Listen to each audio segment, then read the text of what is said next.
winning is not an objective fact, and people can celebrate terrible losses as victories. We know this very well. I cannot see how you can reconcile the narrative that this is a Palestinian victory if you say that this is a genocide.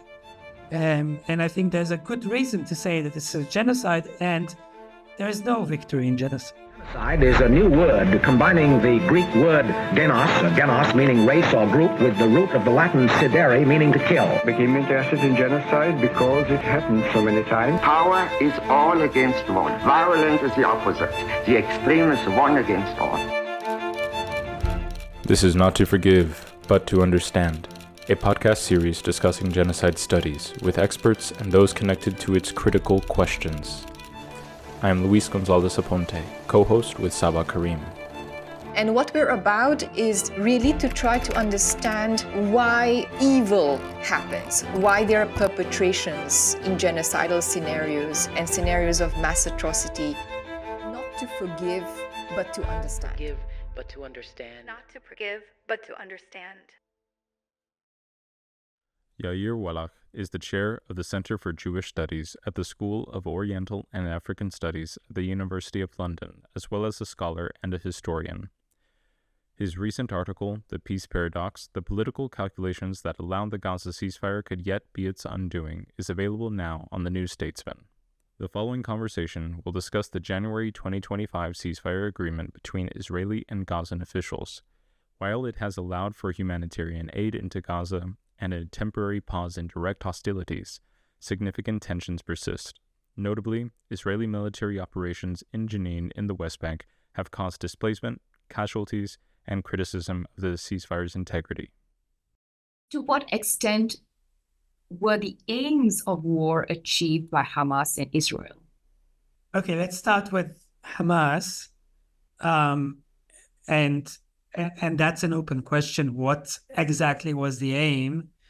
So, and there's two schools here. One is that Hamas was seeking a regional, much bigger war, that it wanted to draw other actors and into this in the West Bank, in Israel, of course, Iran and others. And that failed.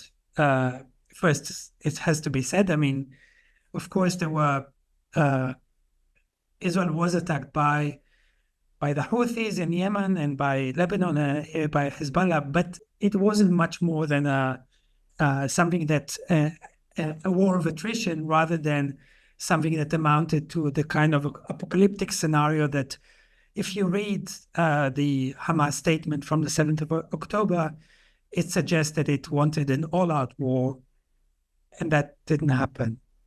The other explanation, the other aim, was that Hamas wanted a far more limited operation. From afterwards, it could negotiate better, especially on prisoners, but maybe on this situation in the Strip. Even in this regard, I think that even if Hamas is successful in getting thousands of prisoners out in the current deal, it still came with an absolutely catastrophic price that it's very difficult to see how the release of some prisoners came with the cost of the entire destruction of the Strip. I don't think anyone can say that Hamas achieved what it wanted to do.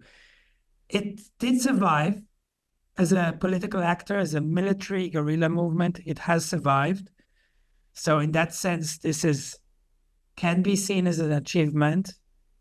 I think, nonetheless, I think this was, given that Hamas launched the most sophisticated, the most carefully planned, and the biggest military attack on Israel in the 7th of October, given the success to overwhelm Israeli forces on that day, then the question is, was this actually a victory? And I think this was a Pyrrhic victory. I think this is a kind of achievement that brought catastrophic defeat more than anything else, but we'll have to check it again in a few years and decades. In terms of Israel, I think, again, the question is, what are the war aims here? And for most of the Israeli public, the first aim was to return the hostages, but it's not clear at all that the war helped to return hostages. And I think we can say that the war led to the death of hostages rather than the negotiated agreement, which is going to return the bulk of those that survived. So in that sense, to launch a military campaign was not the obvious way to return the hostages. The second war aim was to hit Hamas and hit back at Hamas for what it did and degrade its military capabilities. That certainly happened. But the Israeli government promised much more than that. It promised to destroy Hamas also as a political movement, and it promised a total victory. Total victory is, again, a kind of apocalyptic language that doesn't say much. And clearly that was not achieved. Hamas is still in charge of what remains of the Gaza Strip. And that is very much due to Israeli government decisions, which ruled out any alternative to Hamas.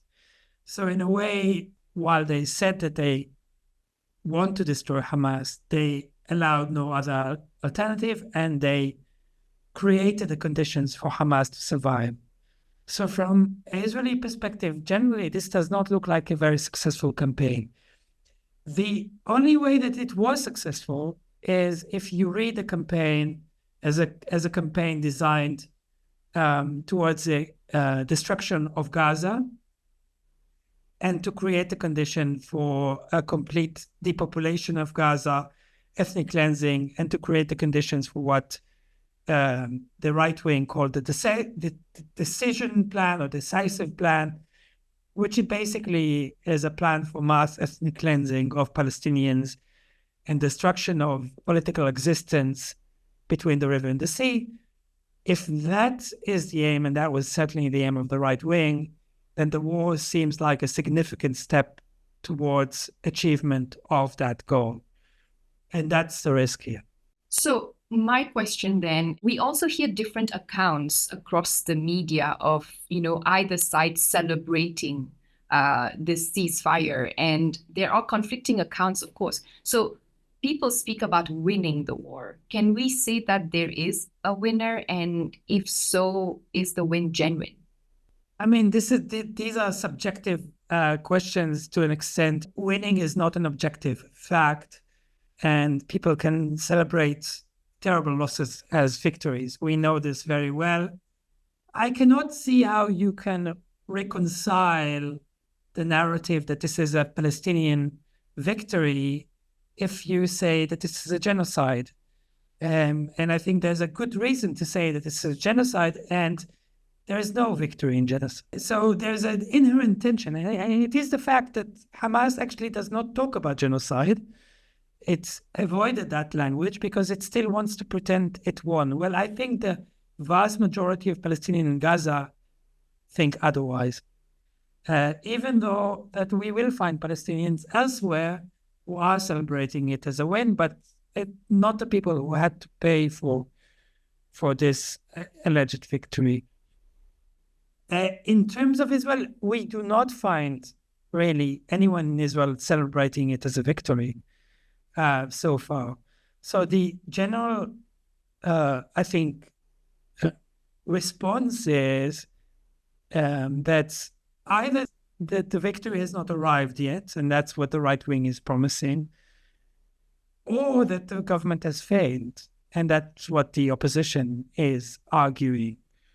But there is general, clearly unhappiness about the fact that Hamas still survives, but also there's a question, why did we have to endure 15 months? Because also for Of course, Israeli society did not suffer in the same way the last 15 months, not remotely, but it's still, the war came with a huge price, economic price, social price, in terms of, tens of thousands who were displaced in the north, on the Lebanese border, but also in the south. Communities haven't been rehabilitated, we haven't been recovered yet. And also international loss of esteem, of reputation, of, Israel's standing in the world was so heavily damaged. So I think there's a lot to ask about, and I think no one seriously claims in Israel that this is a victory. Israel has continued attacks on Jenin, dubbed Operation Iron Wall, as its agreement was limited to a ceasefire in Gaza, not West Bank.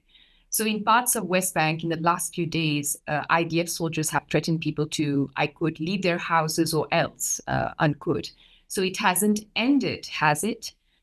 Settlers have also called some of the establishments they have taken over as Trump blocks to pay him, as in Trump, a homage. What do you have to say about this? So in a very literal sense, to keep one of the right-wing, ultra-right parties, the religious Zionists, in government, in coalition, and that's the finance minister, Bezalel Smotrich. And to keep them in government, they were promised this escalation in the West Bank. And that allowed the government to survive for the time being. But still, the threat is that if the ceasefire continues, they will bring down the government. Now, from the very beginning, the government sought to destabilize the West Bank and cause an uprising there. There are a number of ways that they tried to do it. First, settler violence, increased settler violence since well before the 7th of October. Even before the current government, we see a massive escalation of settler violence, daily attacks on Palestinian villages, and that's only became worse after the 7th of October. A rapid increase in the number of outposts established all over the West Bank, and these in turn are basis for settler violence and intimidation of rural Palestinian communities. And other means, for example, denying money transfer from the Palestinian Authority, and that the idea is to destabilize it, to bring it down effectively. That's been a constant game between Smotrich and the Americans and other parties. Palestinian workers that worked, tens of thousands of them, even more, worked in Israel before the 7th of October, would cross daily from the West Bank, have been barred from entering Israel. And that's a significant amount of money going into the West Bank came from these workers. So that creates an environment of instability, of poverty, that obviously will result in violence at some point or another. So all these steps indicate an attempt by the settlers, by the sponsors in the government, to provoke an uprising. And they say it quite explicitly, that once there is an uprising, that would be used as a pretext to implement similar practices like from Gaza in the West Bank. Now, the conditions are quite different. You can't copy and paste these practices. The topography is different, the urban environment is different, and so forth. But nonetheless, we will have to wait to see how this plays out. But I think in Jenin, we see early indications of that. So mass depopulation, mass destruction of roads, of infrastructure, of houses. That's the direction in which this is going. Now, how far they'll go and what will be Palestinian response is, we don't know yet. It's very clear that the PLO, the Fatah in the West Bank, are very much aware of the Israeli plan here. And there are statements for them that they are rebuking Hamas for giving Israel the excuse to destroy Gaza. And they say that national responsibility demands that they prevent as much as they can from giving Israel similar pretexts in the West Bank. That's their rationale for acting against Hamas in the West Bank, in Jenin, Palestinian Authority. This is highly unpopular, but I think they understand the stakes and understand that the very survival of the Palestinian Authority is at stake, and even more than that. So they will try to prevent it.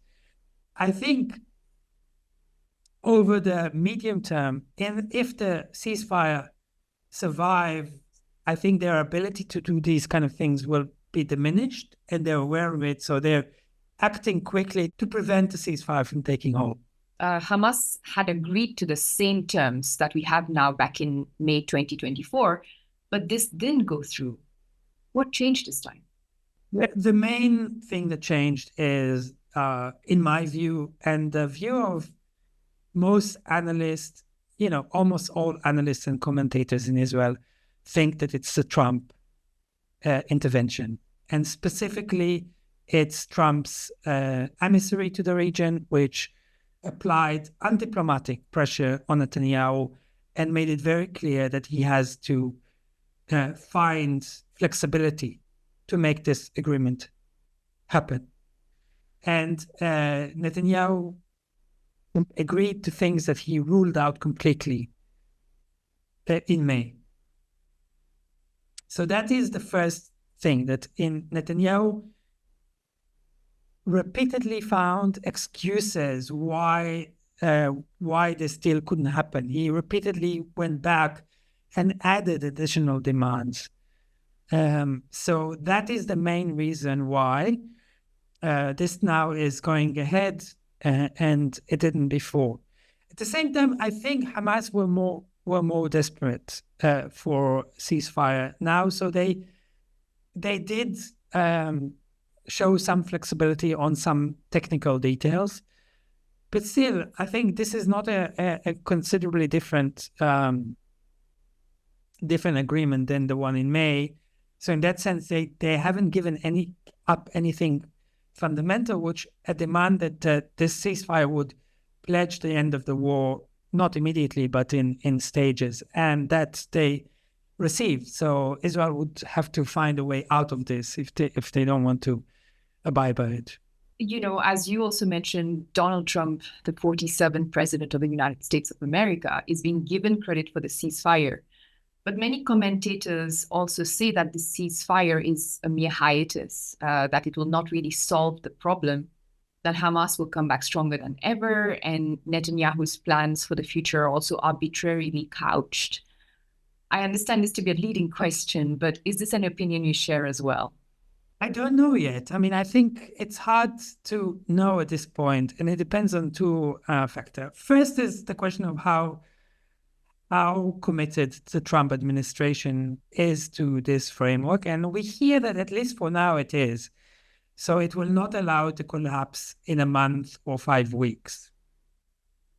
And I think that's not guaranteed, but it could very much happen. I think the question is further down the line, will the Trump administration be invested enough to apply the kind of pressure necessary to bully Netanyahu into something that he really isn't interested in?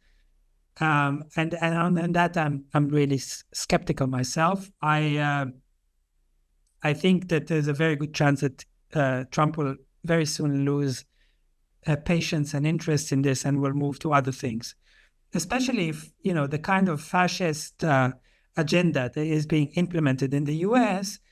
will trigger backlash. I doubt that he will have any bandwidth to deal with external affairs. But the second element here is Israeli public opinion, and I think this is a crucial one, at least for the short term. The Israeli public is very much against this government, is very much behind the agreement of returning the hostages. There is 70% support. There was before the agreement. I wouldn't be surprised if it's even higher now.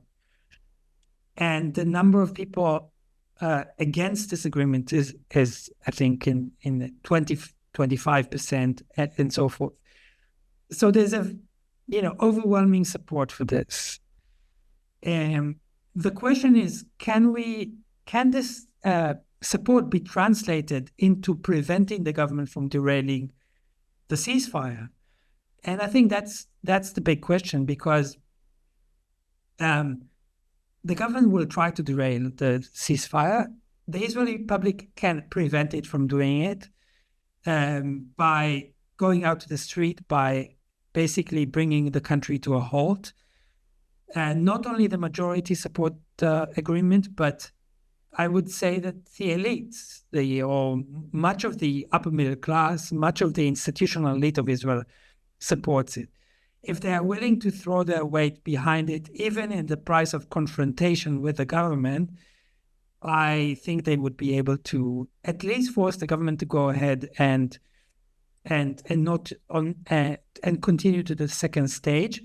This may come at the price of triggering early elections. So I think we will have a situation of instability, but not necessarily a return to the war outright, at least in a number of coming months. I think the question is, beyond that, what will happen? That's more difficult to see. I think the best case scenario that I can see for now is a kind of unstable ceasefire for the coming month and even year. I think that to hope for more than that, we need to see a political settlement that establishes a new kind of role in the Gaza Strip that replaces Hamas. This is something that Hamas is willing to live with, with certain conditions. But I think it's very clear that they are willing to take the back seat. The question, what does that mean exactly? But is the Israeli government willing to accept that kind of scenario? That's the big question. And I think it's not clear to me that we'll see this happen. And that will have to, stabilize in order for reconstruction to start. And without reconstruction, we will see the current misery going on for months, years, and that in itself is a recipe for disaster and instability. But that is still not as bad as the alternative scenario, which is an outright continuation of the war and the kind of apocalyptic nightmares of and visions of Smotrich and Ben-Gvir becoming reality. This is a very real scenario. This is a very real danger. I think people that think that we've reached, we can talk about this genocide in past tense, do not understand that we can be, maybe what we've seen in the last 15 months is only the beginning, and it could get much worse. So I think we have to keep this in mind and be aware of the risks, because also the way to stop these things, I do not see a lot of levers and mechanisms that allow an intervention to stop it if it really goes beyond that. And the main way to stop it is for Israelis themselves to stop the war. So that's the main question. So, I don't want to go back on this, but I think it's clear that there is no benefit to either party to wage the kind of war that happened over these 15 months. Is that right? There is nothing that they could gain from it anymore.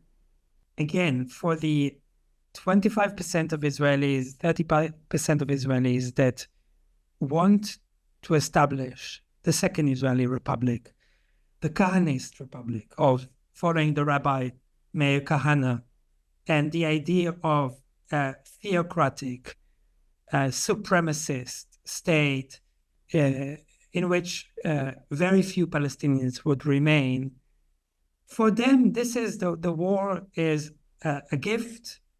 The 7th of October was this gift, and they have been promoting this vision at least since 2016 as a realistic political horizon. So for them, this is what they are interested in. Now, for most of Israeli society, this is not what they want. But are they able to provide an alternative vision? Because I don't think you can go back to the 6th of October. I don't think you can go back to that status quo, which the settlers have worked very hard to destabilize, and Hamas also destroyed. So I think we need to see an alternative vision for Israel and also for Palestine. And so far, the Israeli center-left has not been able to put forward a coherent alternative. So that's an open question. And they keep being,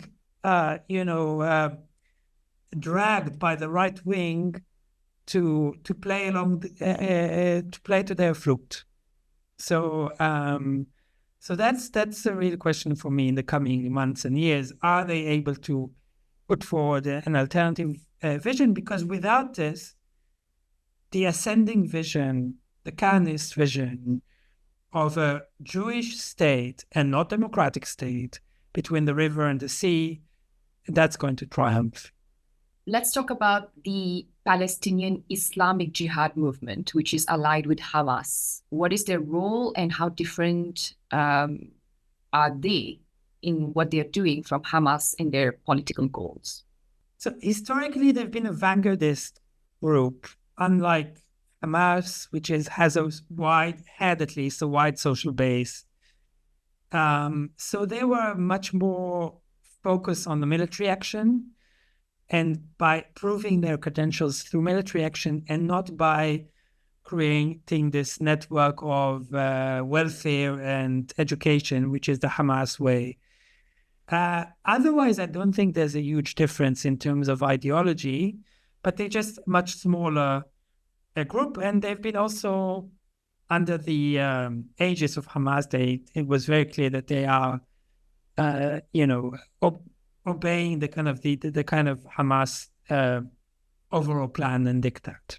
I want to go back to what you were saying earlier about the future of Hamas as both a political and militant entity. In a recent interview, senior Hamas official Bassem Naim reflected on Hamas's dual role as both a political and militant entity, perhaps playing a role in the second stage of this ceasefire. How does the future of Hamas as a political party impact the prospects for long-term peace?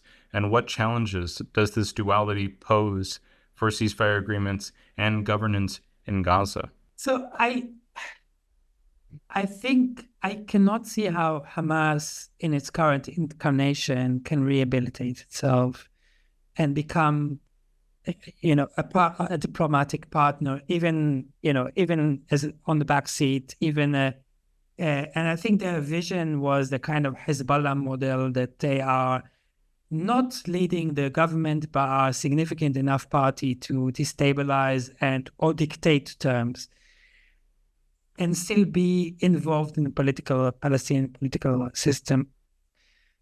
I'm really doubtful this could work. And while I think there was a chance of them becoming a legitimate political partner and diplomatic partner in the 2010s, I think there were elements within the movement that really tried to go in that way, and it didn't get them very far because of Israel refused basically to go very far. They were willing to reach some kind of agreements, but not real negotiation.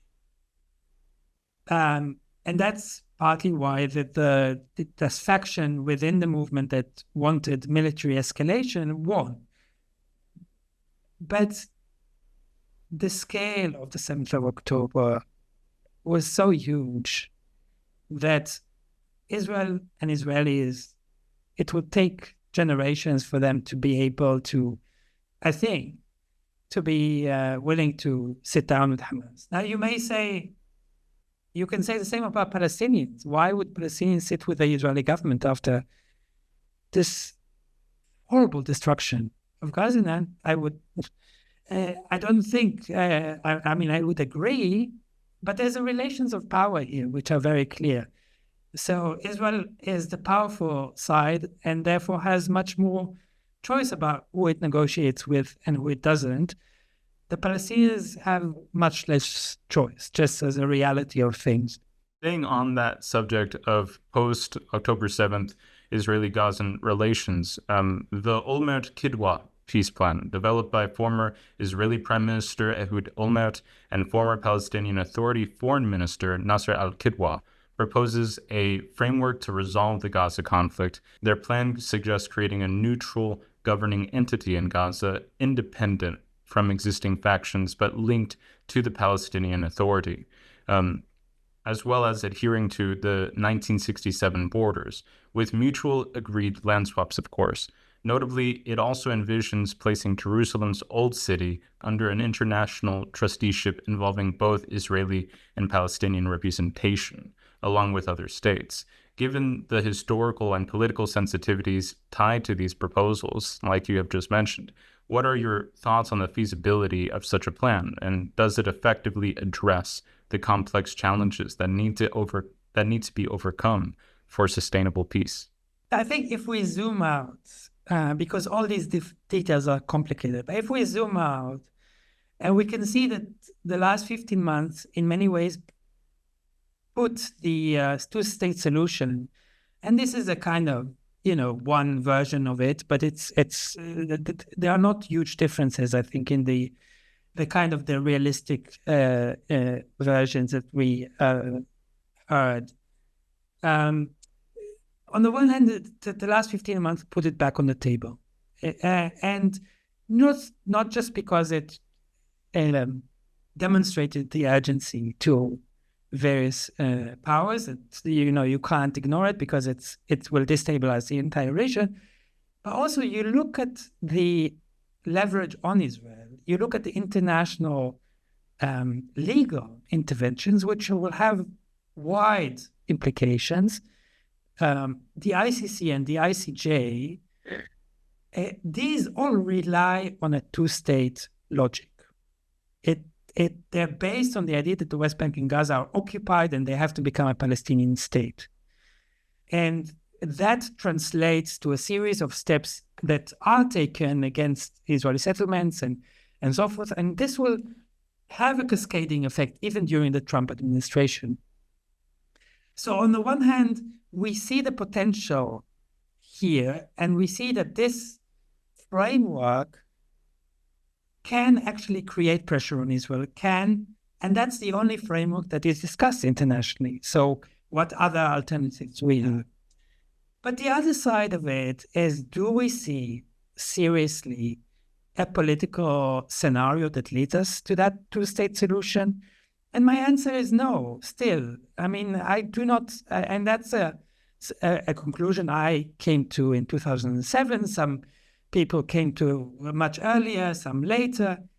I do not see a political pathway that leads us to an agreement over a two-state solution, an agreement that would be lacking in many Palestinians' eyes, I think, because it would not address a lot of issues. But let's say that Palestinians vote for it because they feel a need to get some kind of rights.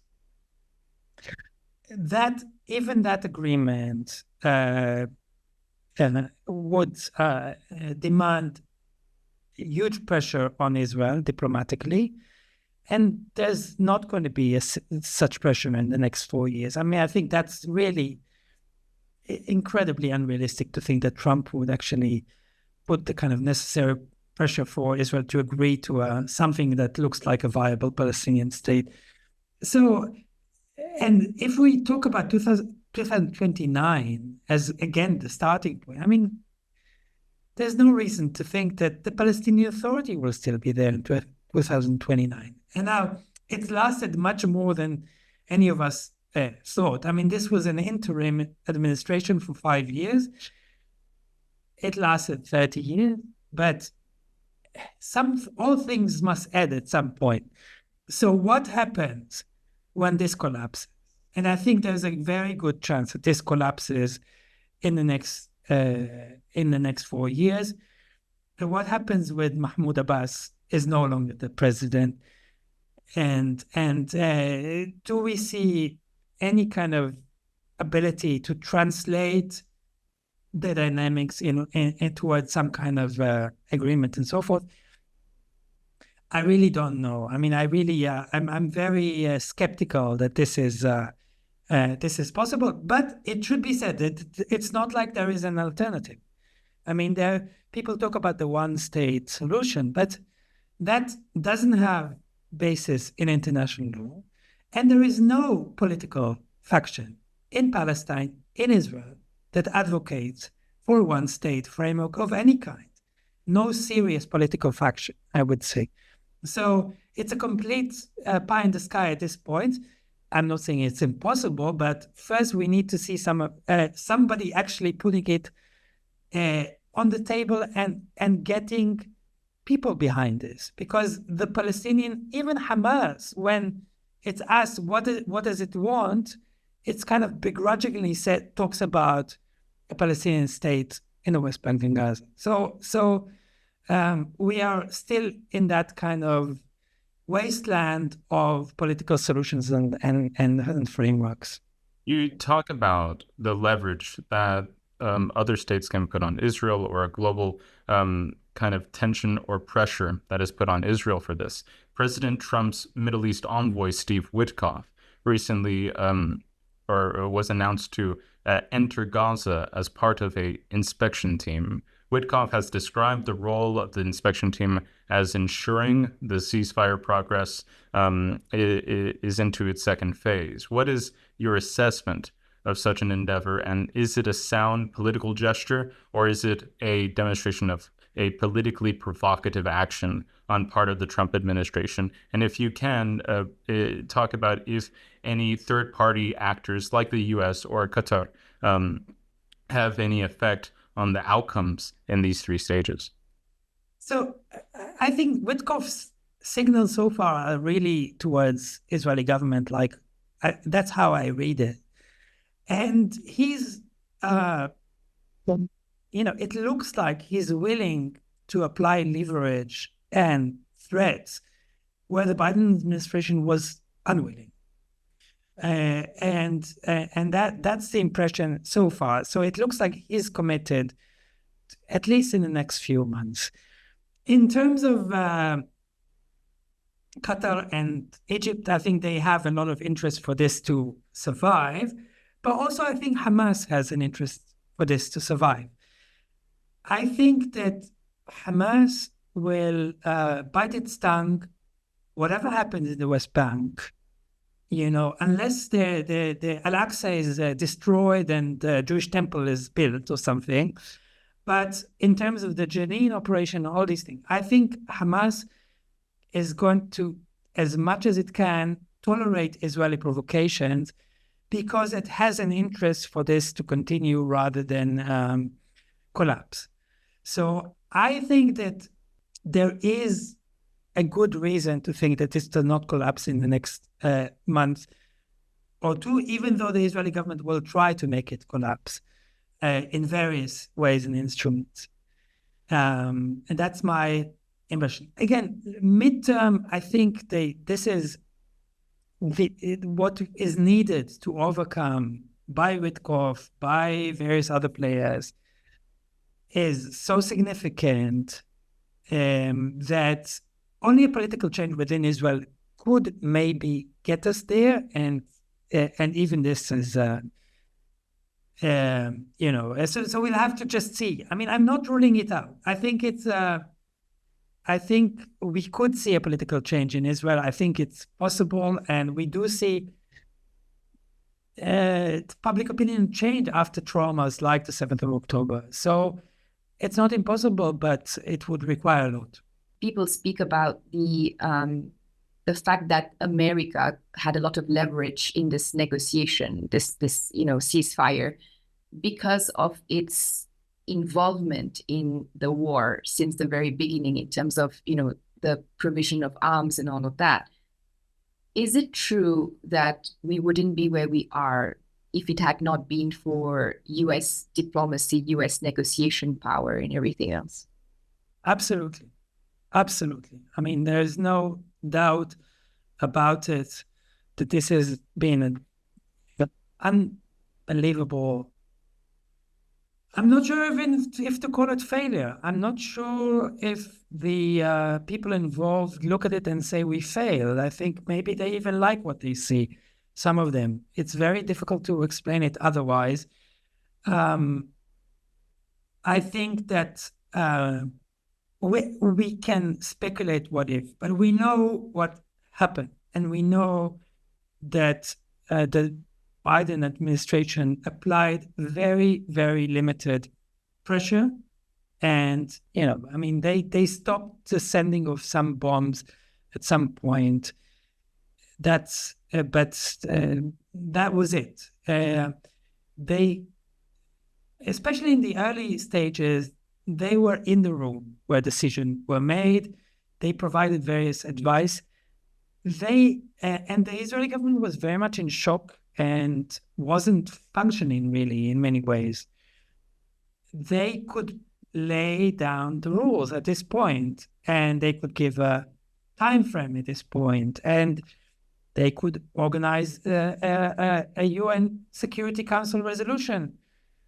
All previous escalations and wars always ended with a clear Security Council resolution that Israel eventually obeyed. Maybe often it took it a few days, but they wouldn't do this time. So we know what they didn't use, and so I think it's very clear that they chose not to use any kind of leverage while supplying Israel with arms, while supplying it with a diplomatic shield in the UN, and while giving a lot of rhetorical support.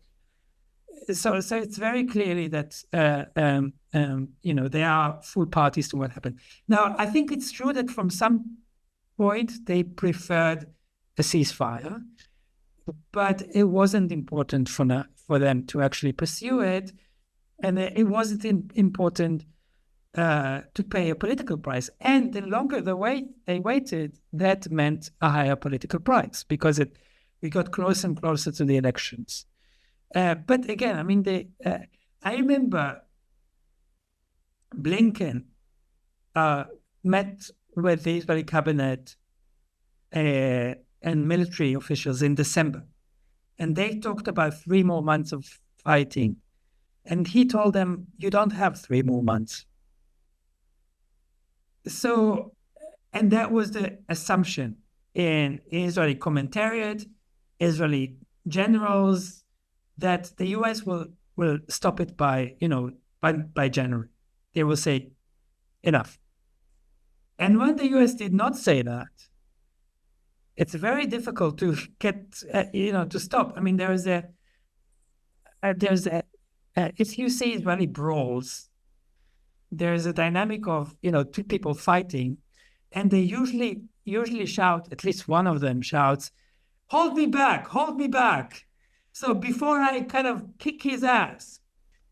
And it's a kind of performative thing of kind of asking people to intervene in order to stop it, in a way not to lose face. It's very difficult for the government to explain what it's acting if there's no meaningful pressure on it. Well, if there is meaningful pressure, they can say, the Americans were pressuring it, and so forth. So I think a lot of people were hoping for American intervention. And when a more forceful one, and when that didn't happen, it was tragic. Americans died as a result of the lack of action. American hostages and probably also American Palestinians in Gaza. Back to what is going on over there, but Trump lifted the Biden sanctions against Israeli Israeli settlers accused of violence against Palestinians. This was just a few days ago. On the same day, the violence against Palestinians escalated. Is this something that you'd like to discuss? I mean, I think that the sanctions had an effect. A lot of people were dismissive about them, and certainly in relation to the annihilation of Gaza, it seems insignificant. But in the West Bank, it was quite significant. And the settlers were certainly genuinely worried about it. It made their operation difficult. But also it had the significance of the Biden administration effectively saying that the Israeli justice system cannot be trusted with this. And this has a lot of implications for the ICC and the International Criminal Court.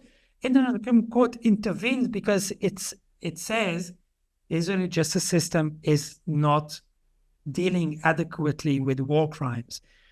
And while the Americans kind of spoke against the ICC, effectively they were saying the same thing. They're saying we're putting sanctions because these people are violent and they're not being punished by the Israeli justice system. It's not a surprise that the Trump administration canceled these sanctions. I think the question is how far is it going to be willing to allow settler violence in the West Bank? And my expectation was, and still very much is, that they will have no problem whatsoever. The incoming Israeli ambassador in Israel, Mike Huckabee, is completely on board of, in effect, the plan to empty the West Bank of Palestinians. I think that his statements point in that way, clearly against the Palestinian state, clearly against the fact that the Palestinian people exist. So he would not have any problem with settler violence. Clearly, this clashes with the administration's hope for some kind of rapprochement vis-a-vis Saudi Arabia and maybe other parties. So we may see some kind of clash within the administration with the kind of evangelicals pushing towards a genocidal agenda and the ones interested in Gulf relations pushing against it. But we're not in a good position. If the people we have to trust in order to stop this are Mohammed bin Salman and the Gulf, it's not a good position to be. I'm not sure they care that much about Palestinians. What are the new political groups that have emerged and evolved lately as a result of this war, especially on the Palestinian side? In Gaza, there's constant protests against Hamas. There are constant civil mobilization. Also, that started well before that. I mean, in the last few years, there have been protests that Hamas put down very violently. And even now, Hamas is shooting people in the legs and even killing some people who they're speaking up against it. I mean, I can think of very specific example people that have incredible credentials in the fight against Israel in the occupation who were beaten up by Hamas. Civil society in Gaza does exist and may, if given a chance, may create alternatives to Hamas and maybe even to Fatah. But they're not given a chance right now when Hamas is the only one with guns. And even if the Palestinian Authority returns to Gaza, I'm not sure. And these are decaying, especially the Palestinian Authority and Fatah, moribund, are seen as corrupt and inadequate. And I'm not aware of significant mobilization that can replace them. In that sense, we are in the kind of interim moment, and we've been there for some years. of course, it may take time, and we may see something re-emerging out of this. Also, I would say in the Palestinian citizens of Israel,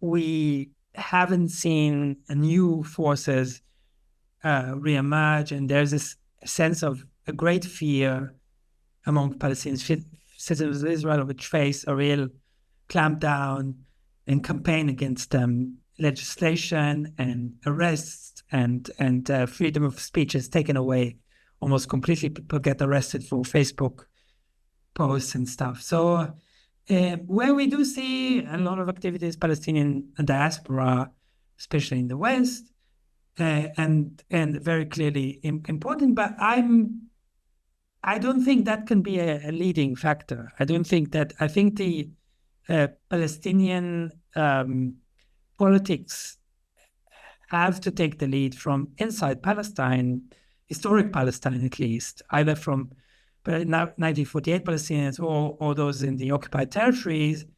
And I don't think the diaspora can help in solidarity, but it cannot lead the struggle, in my view. The topic of ceasefire for a podcast as ours that seeks to collect what could potentially be archival is contentious for the very reason that the situation in the Middle East is very fluid right now. How will people in the future, you think, look back on this 15-month-long conflict between Israel and Hamas? Another Nakba, like in 1948, that caused a massive displacement of Palestinians, or something uniquely different? I think this is different in some important ways, and it's certainly cataclysmic in the same way.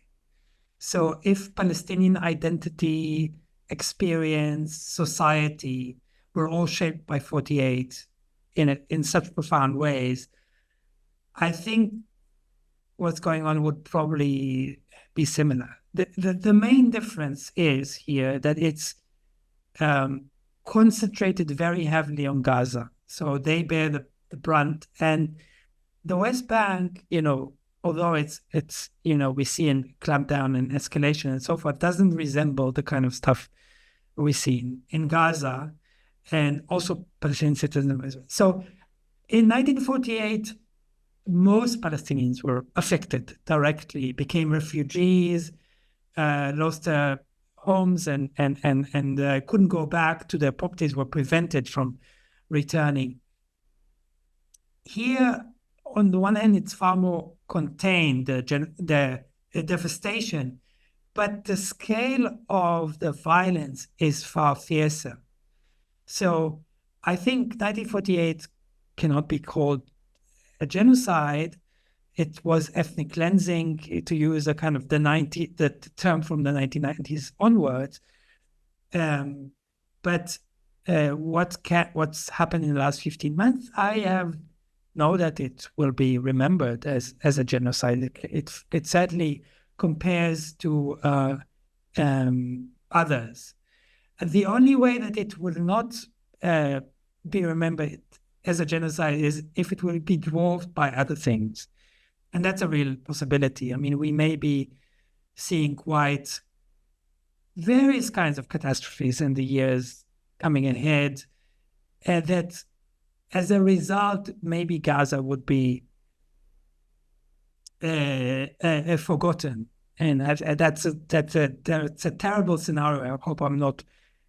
That's not going to happen. But I think that otherwise, I think that the destruction of Gaza was so thorough and so systematic, and the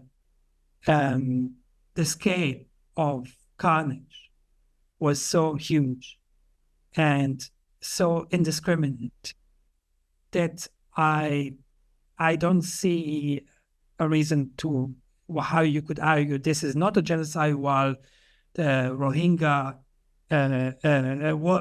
case was a genocide. But what we saw in the last 15 months is that it doesn't really matter if we use that word or another word, that the word genocide did not carry with it enough power to startle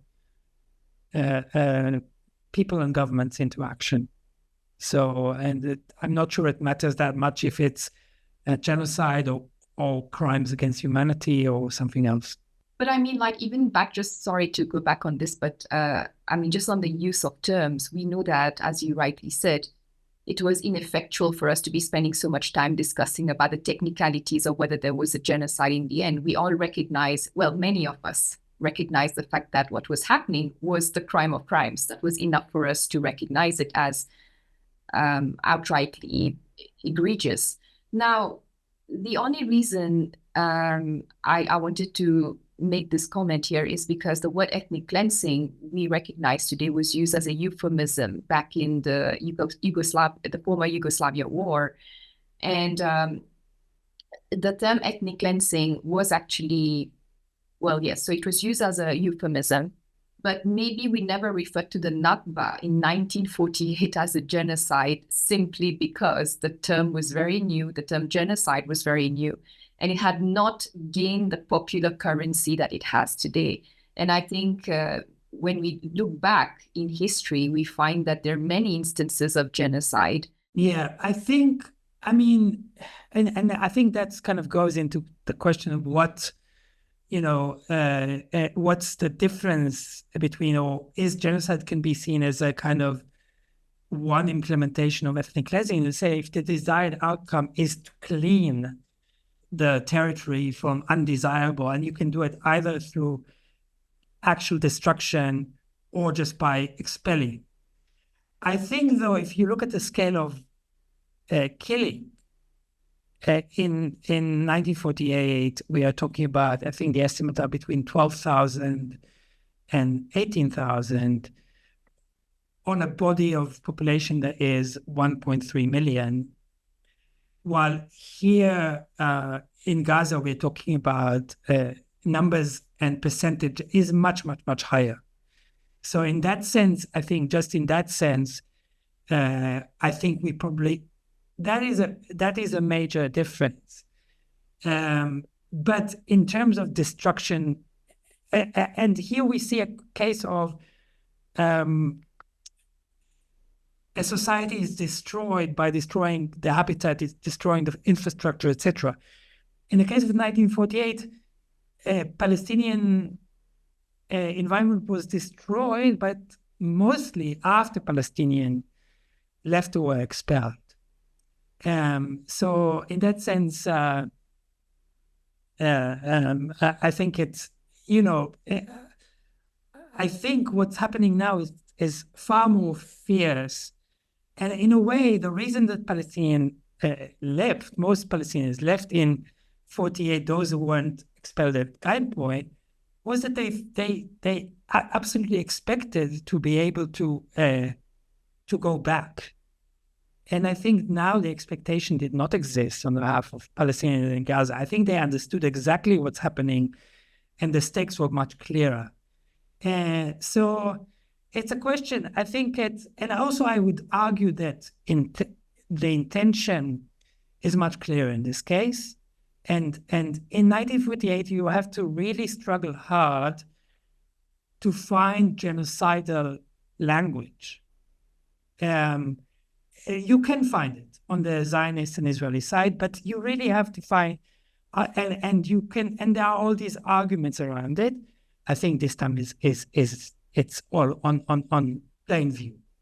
And when it started, well, I mean, I from the very beginning, it was clear to me that the risks this time is clear-cut genocide. And I said it on the 10th of October. I'm on record saying that that genocide is entirely possible under the Zionist government of Israel, and sadly that's true. But I'm saying this all this as someone who was very much aware of the limitations of the term and the framework and the kind of cul-de-sac arguments that it leads us into. Do you think people writing about the Middle East should be experts in the area rather than just distant and presumably detached scholars and commentators on the subject who may be missing out on the complexity and nuance of what is involved? Or maybe I should rephrase the question and ask, do you think people from the Middle East are right to be ascribed more ethos, more credibility on what's happening there? Do you feel people outside that world are getting a very distorted or adumbrated version of what's going on? So one thing I say to my students usually in the beginning of the year, I say that if, that complex is not good enough, and everything is complex in this world. Everything, every problem, every social, the dynamic in the US is complex. Everything is complex. But that's not enough. If all that we can say is this is really complicated and what's the point? We are expected to offer insights and some generalities and some kind of observations that are beyond saying it's composed of lots of interesting details. And so that's one thing. I think that sometimes an outside eye is very useful. Sometimes people are really stuck in their way of seeing things, and someone coming from outside can see things more clearly, that you are so, if you are part of this, and I know this about myself. I know that some things, it takes me longer to recognize because they go against things inside me and were things I was brought up upon and so forth. So that's that said. Having said that, of course, there's value to people who know the languages, have a very intimate understanding of these societies and their histories and their cultures and so forth. I think sadly, people should listen to Israelis and Palestinians, Israeli and Palestinian scholars, and people should not talk over them in the sense that, and that's often the case. People pretending they know best and they have no reason to quote or to refer to anything local people wrong. But I don't think that that should be a condition. Of course, everybody can form on something that is so crucial to world politics. I think everybody is entitled to form an opinion, and I think lots of people are implicated in one way or another. If you're a U.S. taxpayer, you're implicated if you want to or not. And therefore, I think you have a responsibility to try to understand what is this about and how you feel about it. So I think that's the case. While at the same time, I think if Israel-Palestine should be one state or two, I think that's really not the business of anyone external. I think that's a business for Palestinians and Israelis to decide. First, and I would say firstly Palestinians, but then also Israelis if it's going to be one state. I can be against the persecutions of Tamils in Sri Lanka and not offer my view about the constitutional arrangements that Sri Lanka should take. I think this would be huge hubris. And unfortunately, I see this all the time.